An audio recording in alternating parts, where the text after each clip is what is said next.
It's brand new, gorgeous, and has some of the best views in the city.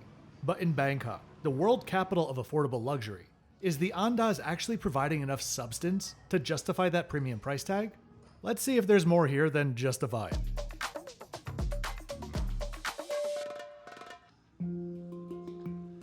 Welcome to Andaz One Bangkok. That tower just to the left is its neighbor, the Ritz-Carlton Bangkok, which I reviewed earlier this year.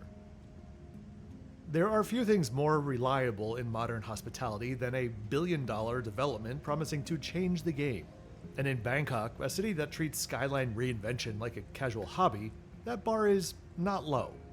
Still, Andaz One Bangkok arrives with just enough pedigree to make you pay attention. It sits within One Bangkok, a sprawling, meticulously planned district. Offices, luxury retail, residences, cultural spaces, everything short of its own airport terminal. The idea is to create a polished, self-contained ecosystem that nudges Bangkok's center of gravity a little bit more towards the major road on the south side of Lumpini Park. And to be fair, it probably will. The Andaz itself comes in at 244 rooms, which is kind of a sweet spot on paper. Large enough to feel relevant, but small enough to still claim a sense of intimacy. That aligns with the broader positioning of Andaz under Hyatt. Design forward, locally inspired, and just informal enough to feel contemporary without scaring off traditional luxury travelers. After passing through the ground level entrance, which connects directly to One Bangkok's mall, you'll take the elevators up to the reception area, which is striking to say the least. There's texture, there's variety, there's vibrancy, and there's a gaggle of wonderfully pleasant staff waiting on the sidelines to help. Now, in theory, Andaz is where creativity is meant to thrive. In practice, it can drift into that slightly familiar territory of, hey, we put some quirky art in the lobby, you're welcome. And this property, at first glance, doesn't entirely escape that gravitational pull. The design is undeniably strong, intentional, visually compelling. It looks excellent. It photographs even better. But there is a sense that design may have taken just a bit more priority over function than you'd really want at this price point. Because when rates start brushing up against $400 per night in Bangkok, in my view, the focus shifts from what it does well to what it's missing.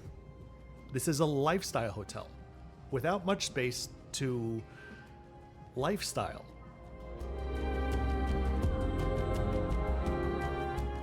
If you're a fan of open floor plan houses without walls, this place is for you.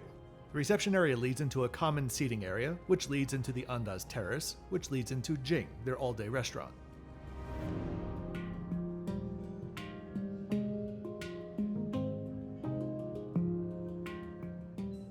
Let's head up to the breathtaking pool overlooking Lumpini Park, and I'll explain what I think is missing.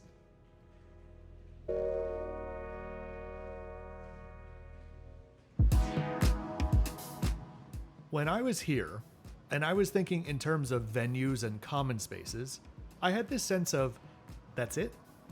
I couldn't put my finger on what it was missing, because it does seem like a beautiful package. Until I thought about the hotel, which is arguably the Andaz's most direct competitor, the Kimpton Maa-Lai, which I reviewed a few years ago. Both of these hotels are meant to be high-end, lived-in lifestyle hotels. At the Kimpton Maa-Lai, the DNA is pretty similar. You walk into the reception area, which flows into a variety of ground floor spaces. It flows into the lobby cafe, the gorgeous outdoor gardens with lots of seating, a lobby bar, and then one of the restaurants. The Kimpton has a world-class spa by Harn. The Kimpton has an incredibly atmospheric open-air rooftop bar and restaurant. The Kimpton just ticks every box. Here at the Andaz, there's no spa. There's no rooftop bar. They have that Andaz Terrace, but it just feels like the outdoor sitting area for Jing. There's no centerpiece lobby bar. Besides the design, there's really not much lifestyle about this Andaz. The social spaces are limited to some, admittedly beautiful, tables and chairs in the lobby, which are used for guest check-ins. So if you don't need all that stuff, and admittedly, I generally don't, then you'll probably like this Andaz. But you need to keep in mind, what are you paying for? The Andaz name comes with a price tag, and that price tag is for all of the vibey lifestyle stuff that Andaz usually does well, and that in this case, the Kimpton Maa-Lai knocks out of the park. Luckily, I did truly enjoy the room, so let's go explore mine.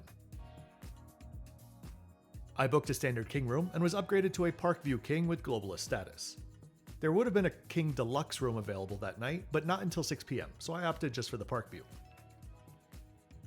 One thing that they did really cleverly here is how they oriented all of the rooms on the exterior side of the building, directly facing the Ritz-Carlton. Rather than designing the normal rectangles, which would look directly at the Ritz-Carlton as you walked into the room, every room on that side is oriented on a diagonal. So when you walk into the room, you're not feeling like you have no view. From many of those rooms, you actually walk in and have a very beautiful park view. As for my room, I'll let you have a look around as I put up the extra bits.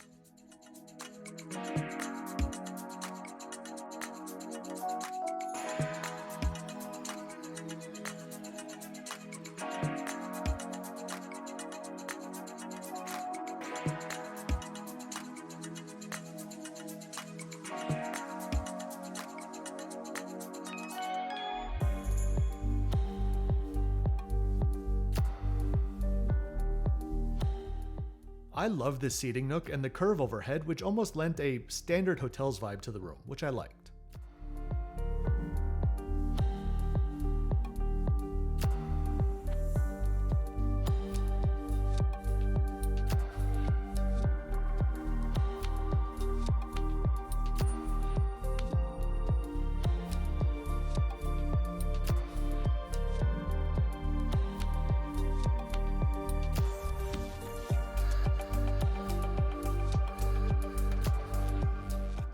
Overall, I love the room and quite a few of the subtle design details which added to the overall package. The only thing that I could have done without was the carpet, which just looked cheap and was curling from many people constantly kicking it. The bathroom is split, with the commode being just next to the front door, and the rest of it being over here with a large walk-in shower.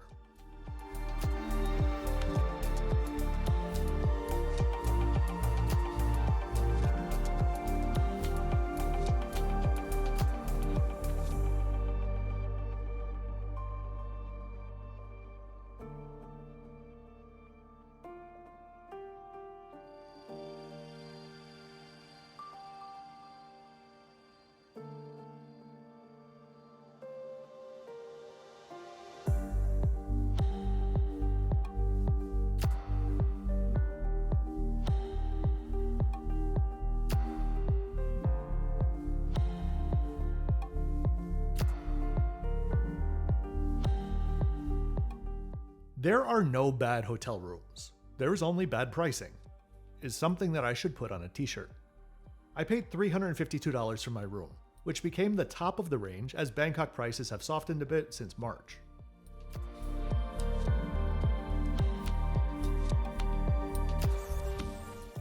The shower tile color is one of those that iPhone refuses to admit exists. In reality, it's a very soft and cool sage green.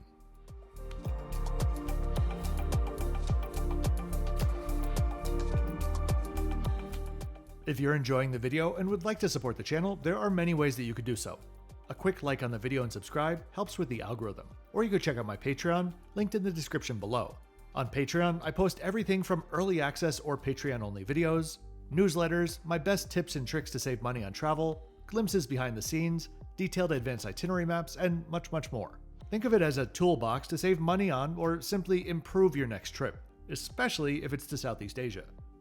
If you have questions about upcoming travel, I can help with that too. Whatever you do though, thanks very much for doing it.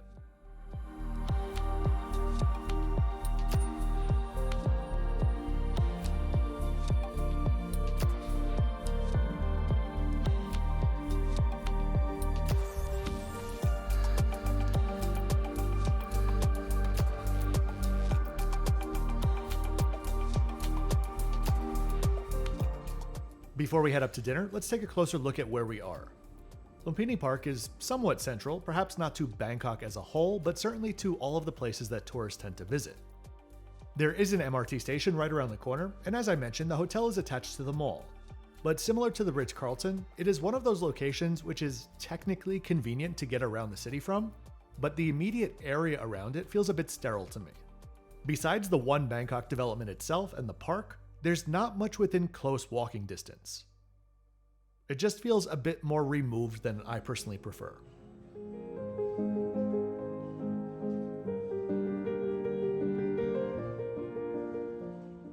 Okay, let's head up to the roof to have dinner at Piscari, their French Mediterranean restaurant and bar. And before you say it, I know, I said they didn't have a rooftop bar. And for all intents and purposes, they don't.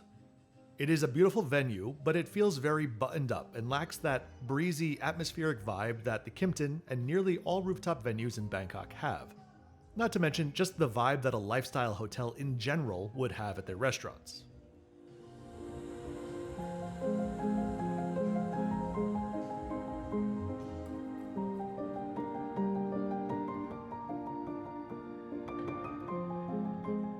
I started with a cocktail named the Long Way Home, because that is both how I would describe all of my itineraries, and because I couldn't imagine how gin, Campari, Aperol, peach, vermouth, Lillet Blanc, and coffee would taste together.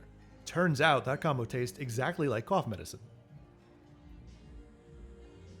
For the food, I started out with the veal tonato, which was wonderfully salty and briny and tender, a full 9.5 out of 10. For the main, I ordered the bouillabaisse with grouper and fennel. I wasn't expecting like a 6-quart Le Creuset to come overflowing with seafood, but I gotta say I was expecting a little bit more than this. This small, half-full bowl would fit well on a light bite menu. The flavor was okay, but the portion for $25 was obnoxious, 6.7 out of 10. For dessert, I had the pistachio millefeuille, which was fridge cold, rock hard, and had that signature pre-plated hours ago plate sweat, 4 out of 10.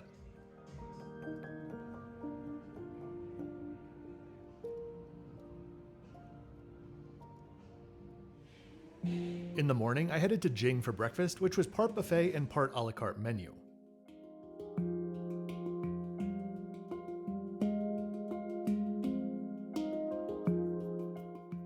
The restaurant itself is beautifully decked out in millennial orange and green.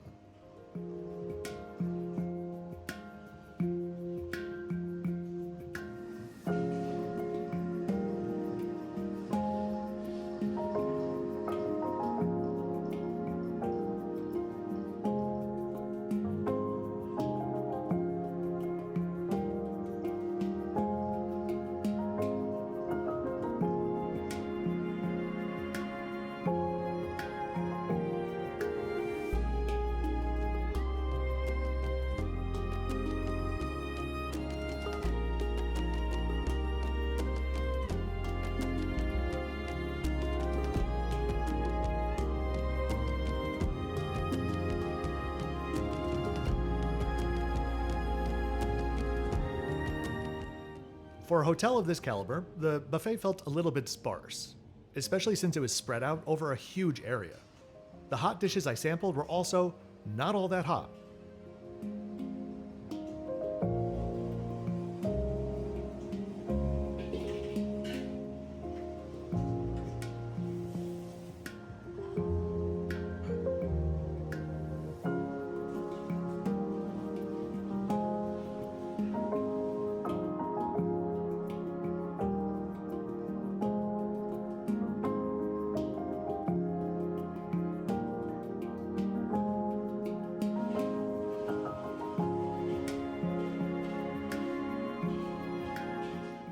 I ordered the pork satay and the eggs benedict.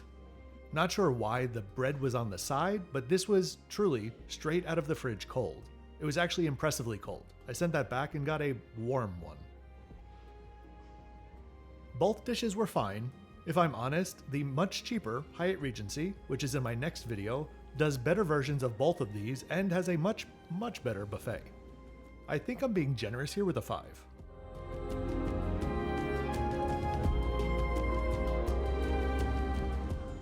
Connected to Jing is Andaz Terrace, which they consider a separate venue. The terrace is where you can find a small and pretty generic Thai menu for dinner or afternoon tea from 2 to 5. Just to be clear what I mean when I say it feels like just the outdoor seating area of Jing, you need to walk through part of the buffet area to get out here.